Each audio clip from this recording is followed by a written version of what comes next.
आपकी यात्रा मंगलमय हो, भारतीय रेलवे इसकी कामना करता है। लेकिन जब व्यवस्था ही ऐसी हो तो यात्रा मंगलमय कैसी होगी। तस्वीरें कानपुर के चौबेपुर रेलवे स्टेशन की, जहां इसी तरह से हर रोज ट्रेन के गेट पर लटक कर लोग यात्रा करते हैं। कुछ लोग तो बोगियों की कपलिंग पर भी बैठकर जाते हैं। तो तस्वीरें देखिए, सफर आपके लिए कितना जानलेवा साबित हो सकता है। तो तस्वीरों को देखकर ही आप अंदाजा लगा सकते हैं कि किस तरीके से ये यात्री हर रोज इसी तरह यात्रा करते हैं। तो Kanpur to Firozabad on the gate है। ये सफर आपके लिए जानलेवा साबित हो सकता है। 200-300 आदमी इसके अंदर बैठा हुआ, बताइए कहाँ बैठेगा। लैट्रिन समेत में घुसा हुआ है। हाँ सर, रिस्क तो है, बहुत है। अपनी जिंदगी में बहुत बड़ा रिस्क है सर जी। ट्रेन नहीं है तो क्या करें सब भीड़ बहुत है ना, इसमें से सफर भी तो करना जरूरी है। भारतीय रेल आपके साथ, ये स्लोगन तमाम देखने को मिलते हैं, मगर इसकी वास्तविकता देखनी हो तो आप ट्रेन में देख सकते हैं किस तरह लोग जिंदगियों को दांव पर रखकर दरवाजों पर फुटरेस्ट पर बैठकर यात्रा करते हैं। और पूरे रास्ते भर न तो इन्हें कोई रोकने वाला है, ना ही टोकने वाला है, और आए दिन हादसे होते हैं। कहीं ना कहीं अधिकारी भी धृतराष्ट्र बने ये सब कुछ नजारा देखते हैं। शायद उन्हें भी इंतजार है और किसी बड़े हादसे का। वीडियो जर्नलिस्ट आशीष पांडे के साथ अमित गंजू, न्यूज़ 18 कानपुर। जिसका इंतजार पूरी दुनिया को था, या यूं कह लीजिए कि जिस पर नजर पूरी दुनिया की थी। फ्रांस में पीएम मोदी और अमेरिकी राष्ट्रपति डोनाल्ड ट्रंप की मुलाकात हुई, जिसमें प्रधानमंत्री मोदी और ट्रंप ने कई बातचीत की और कई मसलों पर यह बातचीत भी संभव हुई। लेकिन उन सब के बीच ये तस्वीर जो बहुत कुछ कहती है। देखिए किस तरह से ट्रंप और मोदी लाइट मूड में साथ दिखे। ये तस्वीर बहुत कुछ बयां करती है।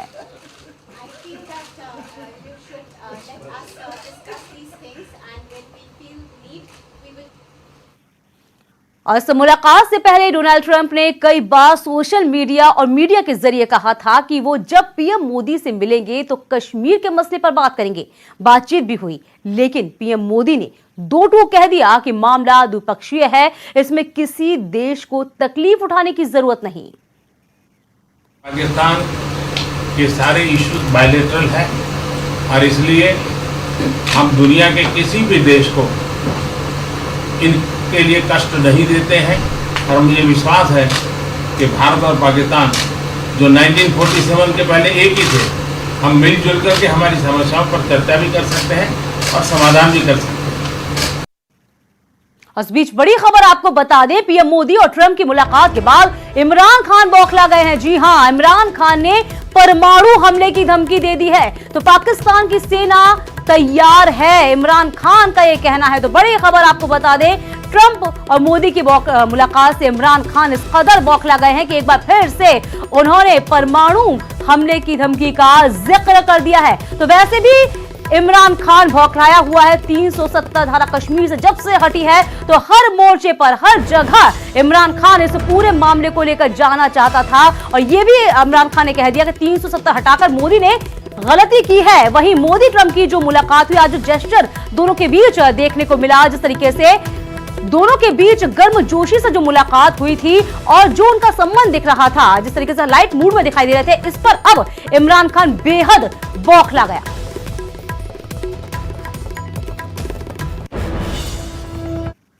चलिए अब बात करते हैं अगली खबर की। बीएसपी सुप्रीमो मायावती ने इशारों ही इशारों में राहुल गांधी के कश्मीर जाने के फैसले को गलत बता दिया। मायावती ने कहा कि कांग्रेस या अन्य पार्टी के नेताओं को कश्मीर जाने से केंद्र और वहां के राज्यपाल सत्यपाल मलिक को राजनीति करने का मौका मिल रहा है।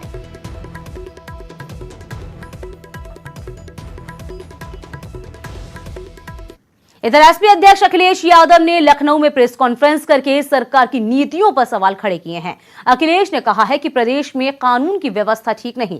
अखिलेश ने केंद्र सरकार पर एजेंसियों के दुरुपयोग का भी आरोप लगाया। उन्होंने कहा है कि 370 के मसले पर वो बीजेपी की भाषा नहीं बोल सकते। मैं कोई भी भारतीय जनता पार्टी की भाषा को आपके बीच में नहीं बोल सकता हूं। जो समाजवादी पार्टी को 370 के बारे में कहना था, लोकसभा में मैंने भी कहा। क्या जो आज हो रहा है वहां पर, आज 20 दिन से ज्यादा लोग हो गए हैं, लोग बंद हैं, घरों में कैद हैं, और हम राजनीतिक दल लोग के लोग हैं, लेकिन हमें पत्रकार साथी बताएं कि आखिरकार हो क्या रहा है वहां पर। और फिर सरकार का इतना ही अच्छा फैसला था तो लोगों से पूछ के क्यों नहीं फैसला लिया गया।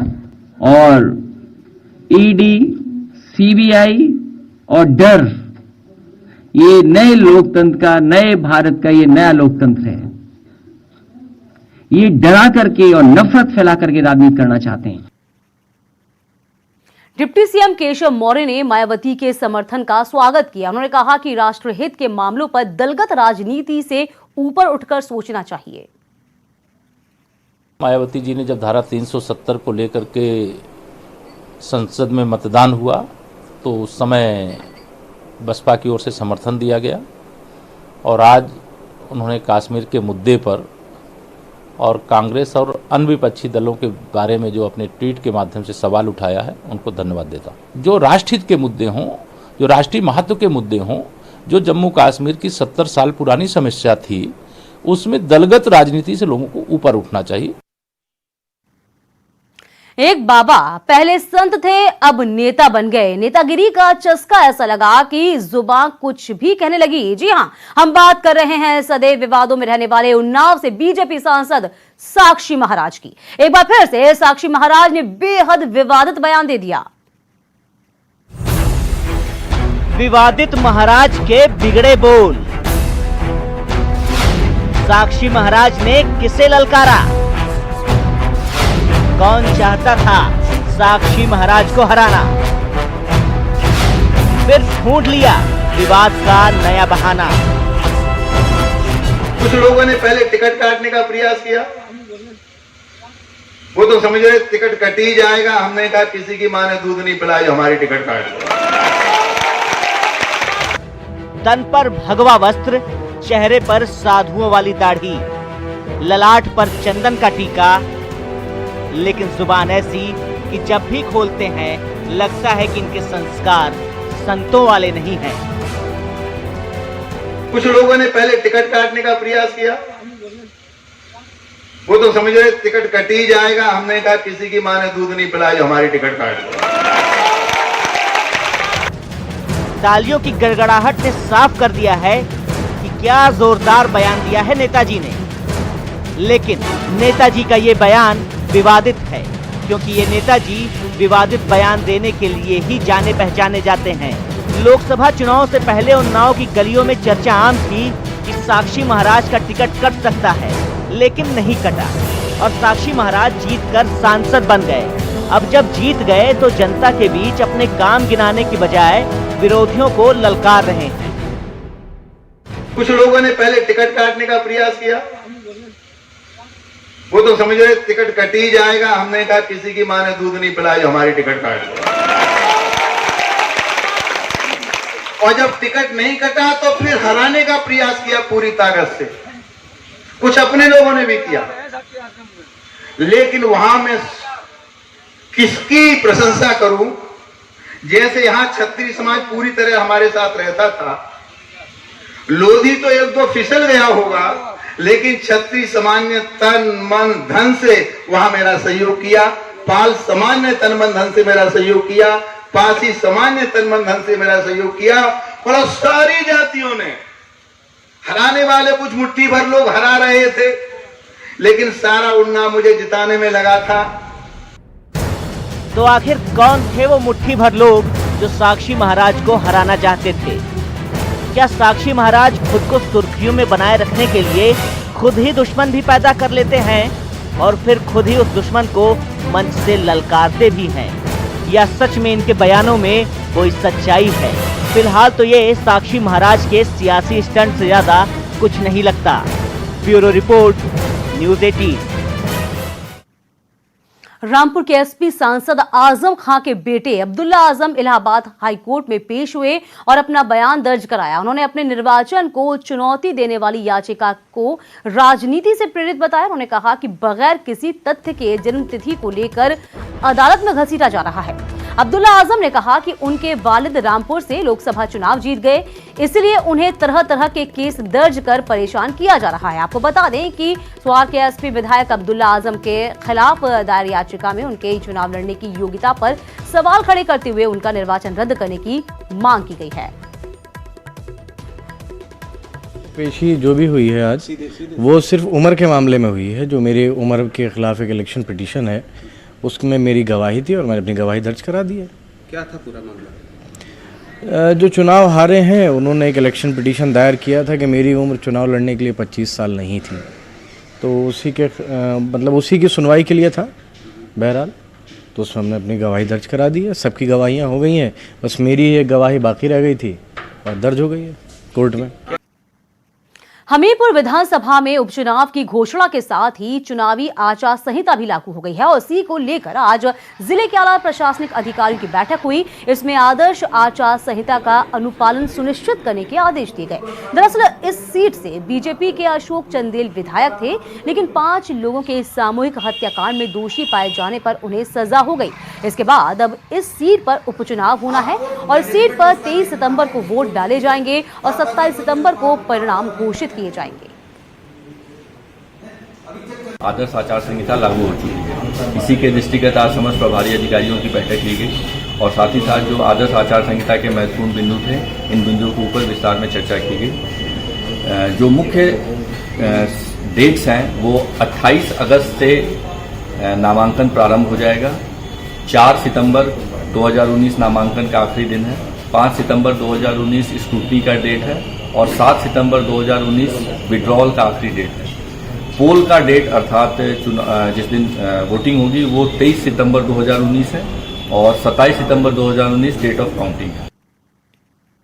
केंद्र और राज्य सरकार स्वास्थ्य सुविधाओं में बेहतरी के दावे तो खूब करती है, लेकिन इसकी हकीकत क्या है ये हम आपको दिखाते हैं। योगी सरकार के नए स्वास्थ्य मंत्री जयप्रताप के गृह जनपद सिद्धार्थनगर की तस्वीरें हैं, जहां स्वास्थ्य सुविधाओं का ये हाल है कि मरीजों को चढ़ाई जाने वाली ग्लूकोज की बोतलों को बिजली के तारों में बांधा जाता है। मीडिया के कैमरे में तस्वीरें कैद होने के बाद ग्लूकोज की बोतलों को बिजली के तारों से हटाकर तीमानदारों के हाथ में थमा दिया गया। सीएसएस के लेकर कर्मचारी तक सबको पता है, लेकिन व्यवस्था के आगे सभी बेबस हैं। इमरजेंसी वार्ड में सुविधाओं के नाम पर मरीजों से खिलवाड़ हो रहा है, जिससे परिजन काफी नाराज भी हैं। वहीं जिला अस्पताल के प्रभारी सफाई दे रहे हैं कि मरीजों की संख्या बहुत है और कभी कभी ऐसा भी करना पड़ जाता है। स्टैंड नहीं था इसलिए उसी में बांध दिए। वो पहले से लटका हुआ था। हाँ, तो कंपाउंडर जो थे सर उसी में डाल दिए। काहे में बांधा है? काहे में बांधा है? सर स्टैंड नहीं था इसीलिए उसी में वो पहले से लटका हुआ था। किस में लटका हुआ था? सर बिजली का जो पाइप दिख रहा है, हाँ, उसमें ग्लूकोज पहले से लटका हुआ था। हाँ हाँ, तो सर कंपाउंडर ने सर इसी में बांध दिया। विशिष्टों को संचेत किया हुआ है कि इस तरह से कृत्य न करें। कभी कभी जरूरत होने पर आवश्यकता होती है तो आदमी एक पर 2-2 ड्रिप्स चला देता है। ड्रिप का अभाव नहीं है, मगर पेशेंट की जितनी संख्या में बढ़ी जा रही है उस सापेक्ष में कभी कभी कमी पड़ जा रही है। चलिए रुकते हैं छोटे से ब्रेक के लिए। ब्रेक के उस पार खबरों का सिलसिला लगातार जारी रहेगा।